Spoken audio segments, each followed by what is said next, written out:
Hello, folks. How y'all doing today? Now, folks, I'd like to thank all y'all that have supported me in this little speak out, stand up, try to make other people speak out, stand up venture. Now, with that being said, there is still some serious work to do, folks. That goes beyond me or you or any of us personally. It's a systemic problem. It's an institutional rot, if you want to go to that sort of talk. And what I'm talking about is how do I express this?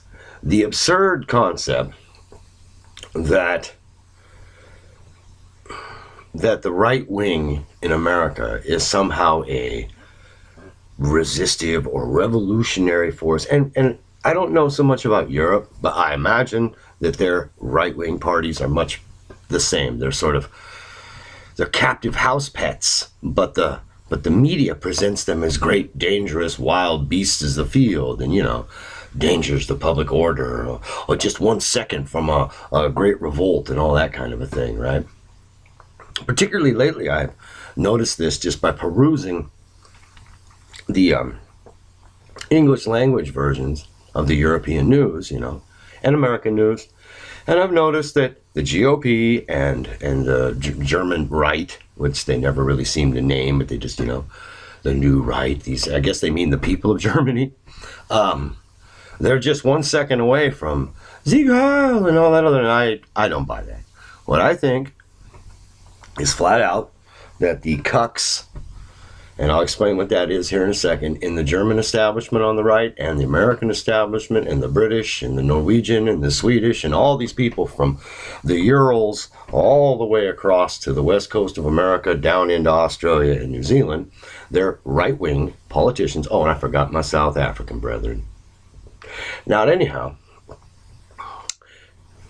their right-wing parties are in fact cucks. Now, this means that they've been cuckolded by the center and the left. And my theory is, point blank, across this whole giant area, the right and left are arms of a central pillar body that is the money, the bankers, the oligarchy, the credit resource dominance, those people that never get mentioned, and yet they have such immeasurable power. There are a lot of them operating in what I would consider to be concentric circles across the West. But the one thing they have in common with each other is they have no loyalty to any particular country. They're only loyal to maximize profits, and they have one concerted goal, which is the maintenance of their power. Okay? The nominal right, the GOP and such, and I'm going to say GOP a lot when I mean right. Y'all just keep that in mind, because I'm American. What can I say? Your heart's most close to your place of residence. And now the GOP are cucks. They're purely bought. If you're one of them idiots that accepts Martin Luther Saint Negro as some savior, yeah, you're a cuck. Full on, straight up. You're a cuck. All right? It's just that simple. If you're one of them people that believes that white folks need to fall on the ground and whip themselves because Indians got killed, you're a cuck. You're useless. Get out of here. Shut up. The Indians was fighting too. You fight, people get killed. White settlers were killed too. Do you flagellate yourself over them? And so on, so it goes. Now, basically, the reason the GOP are cucks is because the Democrats exist to represent everyone, but traditional, rural particularly, but urban and suburban as well, Christian white majority Americans, and for that matter in Europe, it's much the same.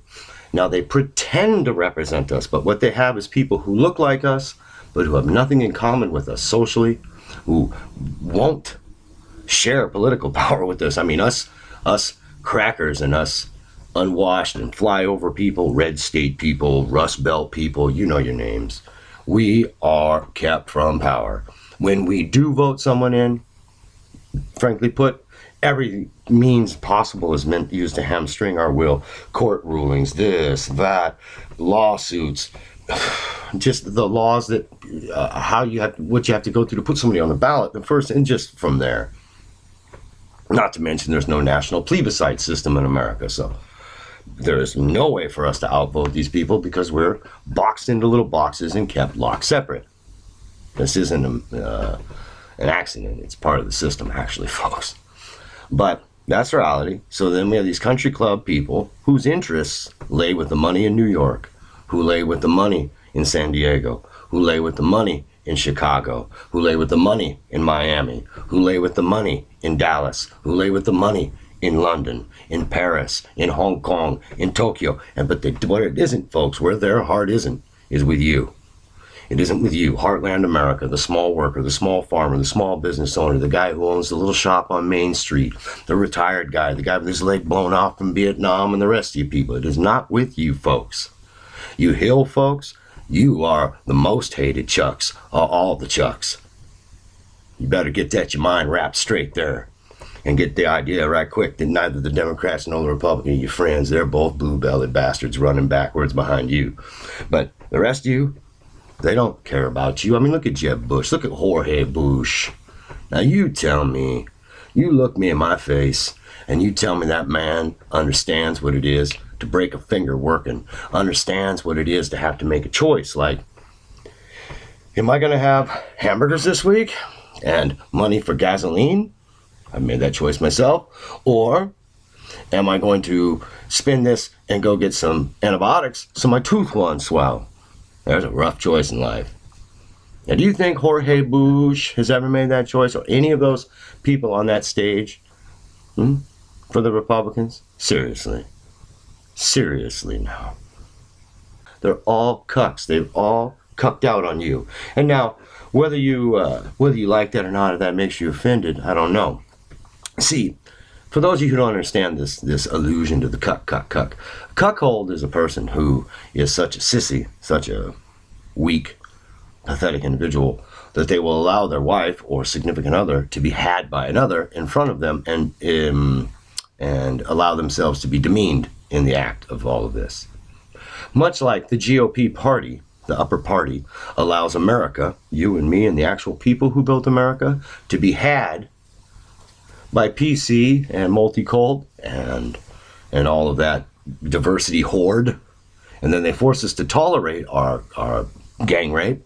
And then, like good prison guards that were paid off, they, assist in enabling it to happen over and over and over again. So they've been cuckolded to our interests. See, they've cuckolded us, but it's sort of a reverse around. We're making fun of them because, in a sense, they're even worse than us. They may have sold us out, but we ain't willing in this. We're not punks. They're punks. You see, when we're not around, they go and they see their bosses and drop right down. Okay? And their bosses are tolerance and diversity and, all these things that they sell us out to every day.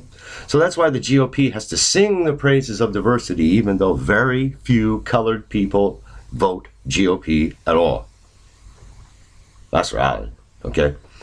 In fact, the multi-cult strategy for GOP is a losing strategy because the Democrats already have a united communist party in for everyone but the white traditional Christian male, like I said originally.